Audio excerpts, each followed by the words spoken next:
اعوذ باللہ من الشیطان الرجیم بسم اللہ الرحمن الرحیم السلام علیکم ورحمۃ اللہ وبرکاتہ نحمدہ ونصلی علی رسولہ الکریم یا رب لک الحمد کما ینبغی لجلال وجہک وعظیم سلطانک رب اشرح لی صدری ویسر لی امری واحلل عقدۃ من لسانی یفقہوا قولی رب زدنی علما۔ اچھا، اس طرح سے ہے کہ آج کا جو ہمارا ٹاپک ہے نا، وہ ہے ایک حقائق ہے۔ آپ سب نے مولانا روم کا نام سنا ہوگا، پڑھا ہوگا، اور ان کے بارے میں آپ نے بہت کچھ حقائق بھی پڑھی ہوں گی، سنی ہوں گی۔ اس دفعہ میں نے سمجھا کہ تھوڑا سا اس اپنے پیٹرن کو تھوڑا سا تبدیل کرتے ہیں، اور عموماً میں اس چیز کو زیادہ پسند کرتی ہوں کہ حقائق کے اوپر بات کروں اور مستند بات ہو۔ لیکن بات یہ ہے کہ جیسے زندگی میں مختلف شیڈز ہوتے ہیں، اسی طرح ایک چیز کو بیان کرنے کے بھی مختلف شیڈز ہوتے ہیں۔ اب ان کے جو میں حقائق آپ کے سامنے رکھوں گی نا، وہ گو کہ حقائق ہے، گو کہ وہ حقائق ہے، وہ میں پہلے میں آپ سے میں عرض کروں، لیکن اس کے اندر جو اس کے اندر تعلیم ہے یا جو اس کا سبسٹنس ہے، وہ بالکل قرآن اور سنت سے ڈرائیو ہے، کیونکہ ان کا بڑا نام ہے مولانا روم کا۔ تو کچھ چیزیں ہوتی ہیں، احکامات ہوتے ہیں، اور وہ بالکل اوتھینٹک صورت میں ہم نے پڑھنا ہوتا ہے، سمجھنا ہوتا ہے، اور کچھ چیزیں ایسی ہوتی ہیں کہ ہم حقائق کو ہم پڑھیں اور ان کو مطلب انہی الفاظ میں پڑھیں، ان کو سنیں، تو وہ کئی دفعہ ہمارے اوپر زیادہ اچھا اثر کر سکتی ہیں۔ ہر انسان مختلف چیزوں سے مختلف چیزوں کو دیکھتا ہے اور اس کو مختلف طریقوں سے وہ اپنے اندر آبزرو کرتا ہے۔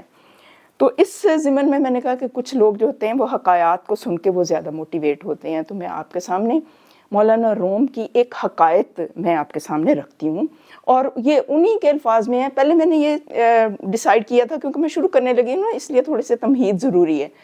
پہلے میں نے یہ ڈیسائیڈ کیا تھا کہ اپنے الفاظ میں نا اس کو میں ڈھال کے پھر میں آپ کے سامنے پیش کروں۔ پھر میں نے مناسب سمجھا کہ جیسے انہوں نے حقائق کا وہ ترجمہ کر کے وہ بیان کیا ہے نا اس طرح، تو میں نے یہ بہتر سمجھا کہ ایک بک ریڈنگ کے طور پر اس حقائق کو اسی طریقے سے انہی الفاظ میں آپ کے سامنے رکھتی ہوں، اور اس سے جو ہم ڈرائیو کریں گے اپنے لیے کوئی نہ کوئی لاہ عمل اس سے ہم ڈرائیو کریں گے انشاءاللہ۔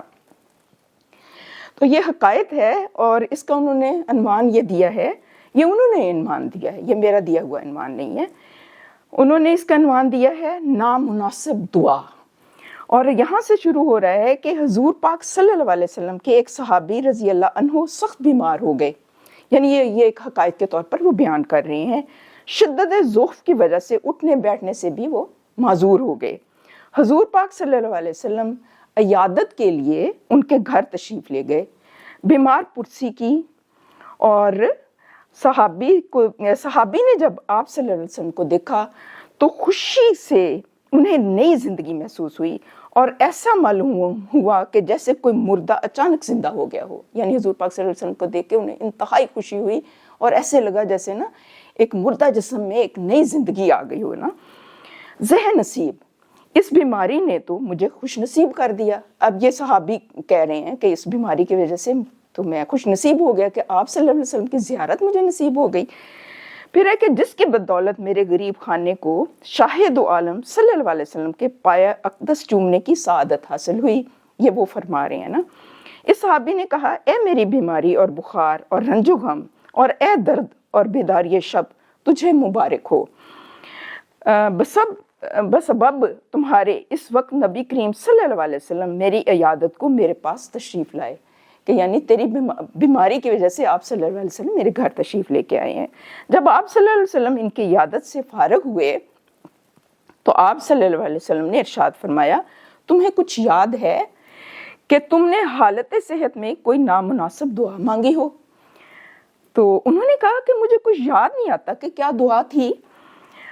تھوڑے ہی وقفے کے بعد حضور پاک صلی اللہ علیہ وسلم کی برکت سے ان کو وہ دعا بھی یاد آ گئی۔ تو صحابی نے عرض کیا کہ میں نے اپنے اعمال کی کوتاہیوں اور خطاؤں کے پیش نظر یہ دعا کی تھی کہ اے اللہ، وہ عذاب جو آخرت میں آپ دیں گے وہ مجھے اس عالم دنیا میں دے دیں۔ یعنی انہوں نے کہا کہ یا اللہ، کہ وہ عذاب جو مجھے آخرت میں دینا ہے نا، تو وہ دنیا میں دے دیں تاکہ مجھے آخرت کا عذاب نہ ہو، تاکہ عالم آخرت کے عذاب سے میں فارغ ہو جاؤں۔ یہ دعا کہتے ہیں کہ میں نے بار بار مانگی۔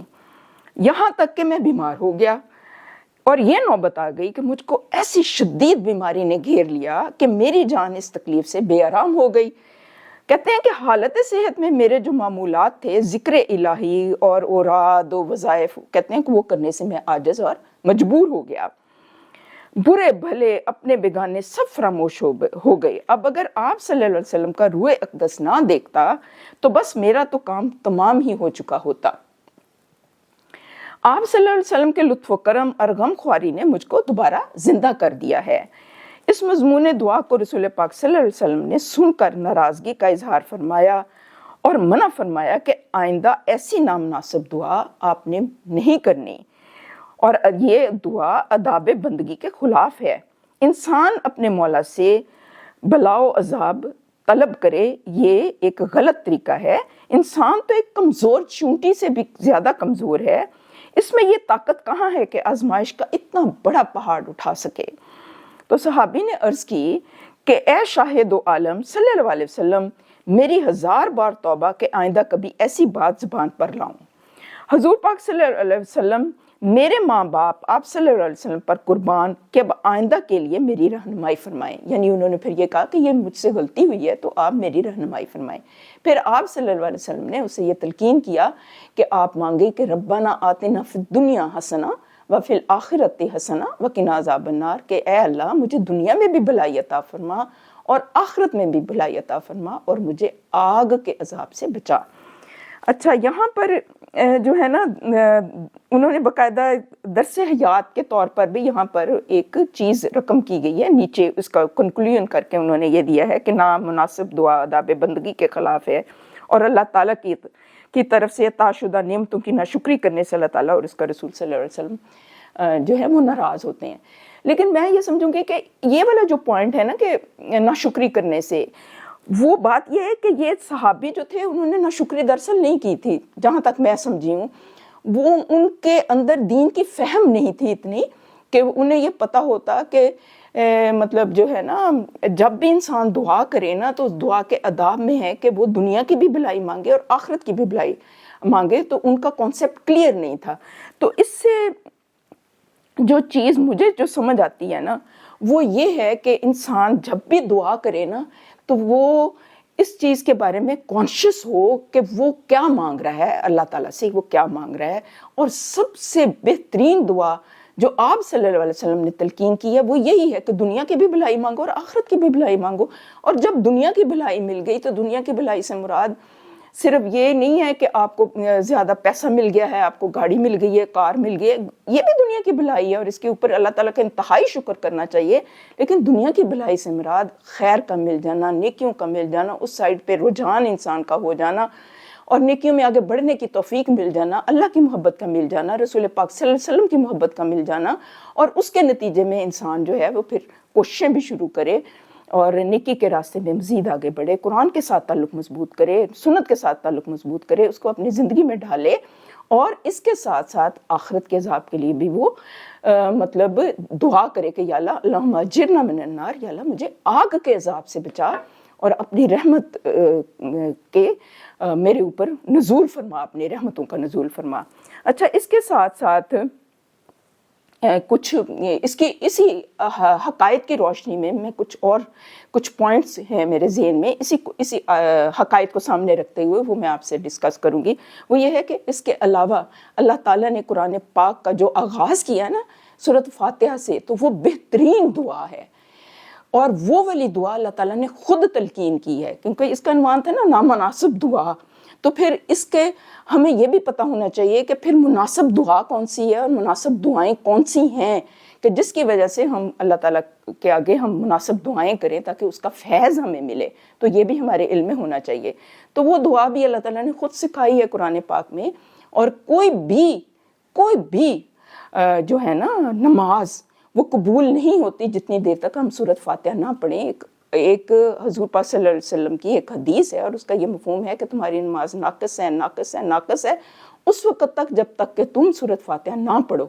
تو اور وہ ایک دعا ہے، اور اس میں ہم کیا مانگ رہے ہیں؟ اللہ تعالیٰ کی پہلے تعریف کر رہے ہیں، الحمدللہ رب العالمین الرحمن الرحیم، اللہ تعالیٰ کی تعریف، اس کی بندگی، پھر ہے اہدنا الصراط المستقیم، ہم یہی مانگ رہے ہیں نا کہ یا اللہ ہمیں سیدھا راستہ دکھا۔ تو اللہ تعالیٰ سے مانگنے کی چیزیں، جہاں دنیاوی نعمتیں ہیں وہاں پر سیدھا راستہ جو ہے وہ مانگنا، ہدایت مانگنا، ان لوگوں کا راستہ مانگنا جن کے اوپر اللہ تعالیٰ کا انعام ہوا، اور ان لوگوں کے راستے سے بچنے کی توفیق مانگنا جن کے اوپر اللہ تعالیٰ کا غضب ہوا۔ یہ والی دعا سب سے بہترین ہے، اور یہ والی دعا جو ہے نا اس کے اندر بہت وزن ہے، اس کو سبع مثانی بھی کہتے ہیں، اسے ام القرآن بھی کہتے ہیں، اسے دعائے شفا بھی کہتے ہیں، اس کے بے شمار نام ہیں، اور یہ ہمیں روایات سے یہ ملتا ہے کہ اس طرح کے کئی موقع صحابہ کی زندگی میں آئے کہ انہوں نے اس دعا سے علاج کیے باقاعدہ۔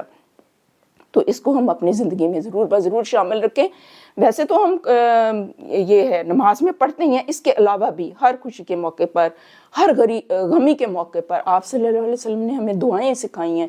آپ کی مسنون دعائیں اتنی زبردست ہیں، قرآنی دعائیں، مسنون دعائیں، وہ بہت وزنی ہیں اور بہت زبردست ہے۔ ہر موقع کی دعائیں، صبح شام کے ذکر اذکار، کوئی مطلب کام اٹک گیا ہے تو اس وقت کی دعائیں، دعائے حاجت پڑھنا، دعائے استخارہ پڑھنا، اور مشکلات میں اللہ تعالیٰ کو پکارنا، سارے نبیوں نے ایسے ہی کیا، سارے انبیاء نے ایسے ہی کیا۔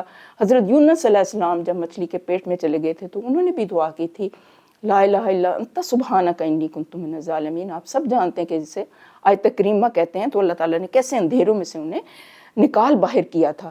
پھر یہ ہے کہ آپ صلی اللہ علیہ وسلم نے ہمیں یہی غم کے موقع کی دعائیں بھی آپ نے سکھائی ہیں۔ یعنی ہمارا دین اتنا خوبصورت ہے، اتنا خوبصورت ہے کہ میں کہتی ہوں کہ میرے پاس الفاظ نہیں ہیں کہ میں اس کی خوبصورتی کو بیان کر سکوں، اور یہ اتنا مکمل ہے، اس میں ہر موقع کی دعائیں سکھائی ہیں۔ اگر آپ غم میں چلے گئے ہیں تو اس کی دعائیں ہیں کہ ربنا حب لنا، یہ ہے کہ دعا کہ یا اللہ مجھے غم اور حزن سے نکال اور مجھے اپنی پناہ میں رکھ، اور دل کی سلامتی کے لیے دعائیں ہیں کہ یا اللہ ہدایت دینے کے بعد ہمارے دلوں کو ٹیڑھا نہ کرنا۔ پھر اللہ تعالیٰ کی محبت مانگنے کی دعائیں ہیں۔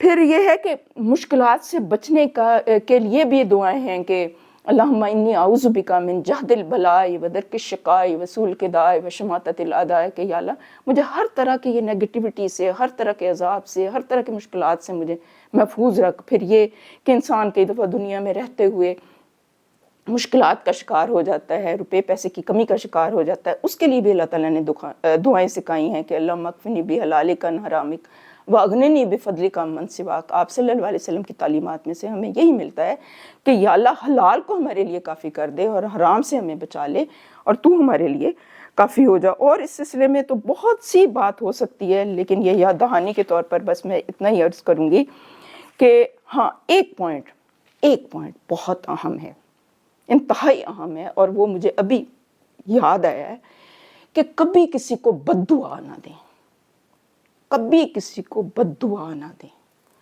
اور یہ دیکھنے میں آیا ہے کہ کئی دفعہ اللہ رحم کرے کہ اس طرح بھی ہوتا ہے کہ ایون مائیں اپنی اولاد کو بد دعا دے دیتی ہیں۔ کبھی وہ اپنے گھر کے کام میں الجھی ہوئی ہیں، بچوں نے ستایا تو اس کو بد دعا دے دی۔ تو اس سے تو انتہائی پرہیز کریں، کیونکہ اللہ رحم کرے کچھ گھڑیاں قبولیت کی گھڑیاں ہوتی ہیں۔ اس لحاظ سے ماؤں کو بھی اور باقی سب کو بھی چاہیے کہ اگر کسی سے کتنا بھی نقصان ہو جائے نا تو اس کے لیے ہدایت کی دعا کریں کہ یا اللہ اسے ہدایت دے دے۔ اور ایک واقعہ مجھے یاد آتا ہے کہ اسی طرح سے کسی چھوٹے بچے نے اپنی ماں کا بہت قیمتی گلدان توڑ دیا، اور وہ اس کے پیرنٹس کی طرف سے ملا تھا، اور وہ گلدان اس نے توڑ دیا، اور ماں نے جذبات میں آ کر بد دعا دے دی، اور کچھ دنوں بعد وہ بچے کا ایکسیڈنٹ ہو گیا۔ پھر بچے نے ماں کو کہا کہ وہ بچہ اتنا چھوٹا نہیں تھا کہ ماں مجھ سے تمہارا گلدان ٹوٹ گیا تھا نا، تو دیکھو اللہ تعالیٰ نے تم نے بد دعا دی تھی، اللہ تعالیٰ نے مجھے توڑ دیا ہے، اللہ رحم کرے۔ مطلب یہ ایک واقعہ ہے، میں نے پڑھا ہے اور کہتے ہیں کہ یہ سچا واقعہ ہے۔ تو اس لحاظ سے اس طرح سے نہیں کرنا چاہیے۔ اسی ضمن میں مجھے ایک بہت اچھا واقعہ بھی یاد آیا ہے، وہ غالباً سعودی عربیہ کا واقعہ ہے، میں نے سنا ہے، باقی واللہ عالم بالصواب، لیکن یہ ہے کہ واقعات اس لیے بھی ہوتے ہیں کہ اس سے ہم لیسن اگر ہم لے لیں تو وہ اس میں کوئی برائی نہیں ہے۔ اچھا وہ کیا واقعہ ہے؟ وہ یہ ہے کہ ایک دفعہ یہ کوئی امام کعبہ ہیں، ان کا نام میرے ذہن سے نکل گیا ہے، تو وہ نا بچپن میں بہت شرارتی تھے، تو ان کی ماں نے کھانا وغیرہ تیار کر کے رکھا، تو ان کے وہ جو تھے نا بچے تھے ابھی، تو انہوں نے اس کھانے میں نا کچھ مٹی ڈال دی یا کچھ ڈال دیا نا. اب ماں کو بڑا غصہ آیا، لیکن وہ بڑی انٹیلیجنٹ خاتون تھی، انہوں نے کہا کہ اللہ تعالیٰ تمہیں امام کعبہ بنا دے. اور وہ واقعی یہ ہوا کہ اس گھڑی وہ قبولیت کی گھڑی تھی کہ وہ کچھ سالوں بعد اللہ تعالیٰ نے انہیں امام کعبہ بنایا باقاعدہ. تو یہ ہے کہ یہ بھی ہم اپنے ذہن میں رکھیں کہ بلکہ اگر اولاد سے نا اگر تکلیف بھی ملے نا، کبھی ہو جاتا ہے، ایسے ہوتا ہے، کبھی دنیا میں ہو جاتا ہے. تو کیونکہ جیسے آپ نے سوچا ہوتا ہے نا، کئی دفعہ اولاد ویسے ایکٹ نہیں کر رہی ہوتی، کیونکہ آپ کا ذہنی لیول اور ان کا ذہنی لیول فرق ہوتا ہے. پھر انسان نے خود اپنے ذہن میں آئیڈیلز بنائے ہوتے ہیں کہ میرا بچہ ایسے کرے ایسے کرے، وہ اس آئیڈیل کے اوپر پورے نہیں اترتے. پھر والدین جو ہے نا اس طرح سے وہ کرتے ہیں، بچوں کو ایون تانے دیتے ہیں. تو یہ بہت برا طرز عمل ہے. تو اس ضمن میں یہ ہے کہ ہمیشہ انہیں دعا دیں، ان کے لیے ہدایت کی دعا کریں، ہدایت کی دعا کریں. تو یہ ایک بڑا اچھا مجھے مطلب یہ والا واقعہ بہت اچھا لگا تھا، اور میں نے اس کو بہت اپریشیٹ کیا، اور میں نے اس سے یقین کرے بہت سیکھا. اب کبھی اگر زندگی میں اس طرح ہو جائے نا، تو میں یہی اپنے آپ کو سمجھاتی ہوں کہ یا اللہ بس یہ حوصلہ اور ہمت دے والدین کو کہ وہ اولاد کے لیے دعائیں ہی کریں. کیونکہ پھر سب سے زیادہ تکلیف تو پھر والدین کو ہی ہوتی ہے نا. اگر اولاد کو کچھ ہو جائے، انہیں تکلیف پہنچے یا کچھ ہو، تو تکلیف سب سے زیادہ کس کو ہوگی؟ والدین کو ہی ہوگی نا. تو یہ سمجھنا چاہیے. پھر اپنوں کو، پرایوں کو، سب کے لیے دعا انسان کرے نا اچھی.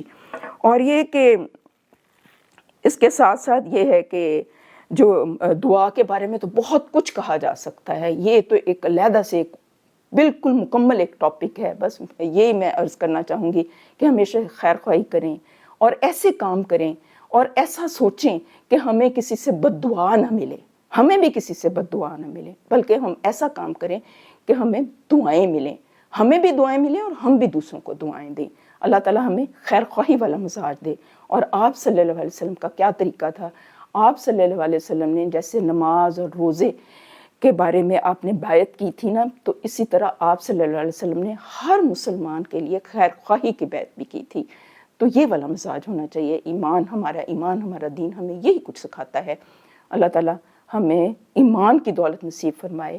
اور یہ ہے کہ اللہ تعالیٰ ہمیں یہ توفیق دے کہ ہم اچھی اچھی دعائیں اپنے لیے بھی کریں، دوسروں کے لیے بھی کریں، اپنی ذات کے لیے اس لیے کریں کہ ہم یوزفل انسان بنیں، اپنی اولادوں کے لیے کریں، اپنی نسلوں کے لیے کریں، اپنے ملک کے لیے کریں.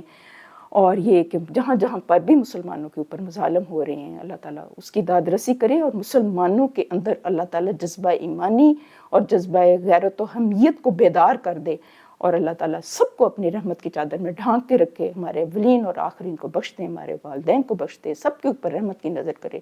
رب اغفر ورحم وانت خیر الراحمین. اللہم انی اسألک جنت الفردوس، اللہم اجرنا من النار.